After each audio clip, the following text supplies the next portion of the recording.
വിശുദ്ധ മത്തായിയുടെ സുവിശേഷം 5-ാം അധ്യായത്തിൽ നിയമത്തിൻ്റെ പൂർത്തീകരണം എന്നുള്ള ഭാഗത്ത് 19-ാം വചനത്തിൽ ഈശോ നമ്മെ പഠിപ്പിക്കുന്നു, ആർക്കാണ് സ്വർഗ്ഗരാജ്യത്തിൽ വലിയവനാവാൻ കഴിയുന്നത്, ആരാണ് ചെറിയവരായിത്തീരുന്നത്. ഈ വചനങ്ങളിൽ ഈശോ നമ്മെ പഠിപ്പിക്കുന്ന ഏറ്റവും പ്രധാനപ്പെട്ട കാര്യം, നാം ദൈവത്തിൻ്റെ കൽപ്പനകളും പ്രമാണങ്ങളും അനുസരിക്കണം. പിതാവായ ദൈവം പ്രവാചകരോട് നമുക്ക് തന്നിരിക്കുന്ന ദൈവിക കൽപ്പനകൾ അസാധുവാക്കാനല്ല, പൂർത്തിയാക്കാനാണ് ഈശോ വന്നിരിക്കുന്നത്. ആകാശവും ഭൂമിയും കടന്നു പോകുന്നവരെ സമസ്തവും നിറവേറുവോളം നിയമത്തിന് വള്ളിയോ പുള്ളിയോ മാറുകയില്ല എന്ന് ഈശോ വചനങ്ങൾ നമ്മൾ പഠിപ്പിക്കുന്നു. ഈ പ്രമാണങ്ങൾ അനുസരിക്കുകയും പഠിപ്പിക്കുകയും ചെയ്യുന്നവൻ സ്വർഗ്ഗരാജ്യത്തിൽ വലിയവനെന്ന് വിളിക്കപ്പെടും. അതിൽ ഏറ്റവും നിസ്സാരമായ ഒന്ന്, അതായത് ഏറ്റവും ചെറുതായ ഒന്ന് ലംഘിക്കാൻ മറ്റുള്ളവരെ പഠിപ്പിക്കുകയോ ചെയ്യുന്നവൻ സ്വർഗ്ഗരാജ്യത്തിൽ ചെറിയവനെന്ന് വിളിക്കപ്പെടും. അതായത് ദൈവീയ പ്രമാണങ്ങൾ ഏറ്റവും ചെറിയ ഒരു കൽപ്പനയോ നിയമമോ പോലും നാം ലംഘിക്കാൻ മറ്റുള്ളവരെ പേടിപ്പിക്കുകയോ ചെയ്യരുത്. അതിനുള്ള കൃപയ്ക്കായ ദൈവത്തോട് പ്രാർത്ഥിക്കണം. അതനുസരിക്കാനും പഠിപ്പിക്കാനും നാം പരിശ്രമിക്കണമെന്ന് വചനം നമ്മെ ഓർപ്പിക്കുന്നു. ഇനി ഈ വചനം മനസ്സിലാക്കുന്ന മറ്റൊരു പ്രധാനപ്പെട്ട കാര്യം, ഈ ലോക ജീവിതത്തിന് ശേഷം നമുക്ക് ഒരു ജീവിതമുണ്ട്. സ്വർഗീയ ജീവിതം സത്യമാണ്.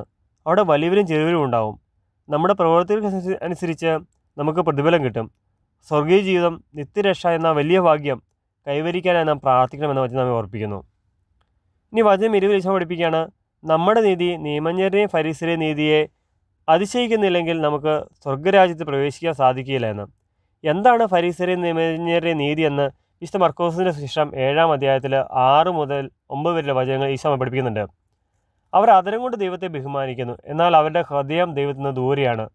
അവർ വ്യർത്ഥമായ ദൈവത്തെ ആരാധിക്കുകയും മനുഷ്യരുടെ കൽപ്പന പ്രമാണങ്ങളെ പഠിപ്പിക്കുകയും ചെയ്യുന്നു. ദൈവത്തിൻ്റെ കൽപ്പന ഉപേക്ഷിച്ച് മനുഷ്യരുടെ പാരമ്പര്യം മുറുകെ പിടിക്കുന്നു. മനുഷ്യൻ്റെ പാരമ്പര്യം പാലിക്കാനായി ദൈവകൽപ്പനകൾ അവഗണിക്കുന്നു. വചനം മനസ്സിലാക്കി തരുന്നു, നാം ദൈവത്തിൻ്റെ കൽപ്പനകൾ അനുസരിച്ചാലാണ് നമുക്ക് സ്വർഗീയ ജീവിതം ലഭിക്കുകയുള്ളൂ.